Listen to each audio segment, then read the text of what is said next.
कई साल पहले की बात है। मराठा सेना के वीर सेनापति बाजीराव पेशवा कई युद्धों में विजय प्राप्त करके अपनी सेना के साथ राजधानी लौट रहे थे। लंबी यात्रा और लगातार लड़ाइयों के कारण सैनिक बहुत थक चुके थे। जब सेना मालवा के मैदानों में पहुंची तो वहां पड़ाव डाला गया।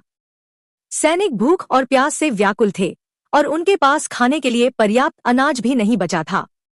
यह देखकर बाजीराव पेशवा ने अपने एक सरदार को बुलाया और आदेश दिया, तुम 100 सैनिकों को साथ लेकर जाओ और किसी खेत से फसल कटवाकर छावनी में ले आओ। सरदार तुरंत 100 सैनिकों को लेकर पास के गांव की ओर निकल पड़ा। रास्ते में उसे एक किसान मिला। सरदार ने किसान से कहा, हमें इस इलाके के सबसे बड़े खेत तक ले चलो।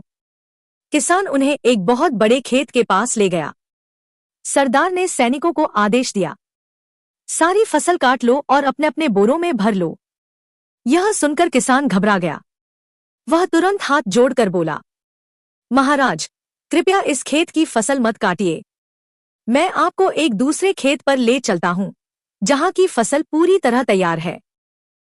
सरदार और सैनिक किसान के साथ दूसरे खेत की ओर चल पड़े, लेकिन वह खेत पहले वाले खेत से छोटा था और कुछ मील दूर था। यह देखकर सरदार को गुस्सा आ गया। उसने किसान से पूछा, जब इतना बड़ा खेत वहां था तो हमें यहां इतनी दूर क्यों ले आए? किसान ने विनम्रता से उत्तर दिया, महाराज, कृपया नाराज मत होइए।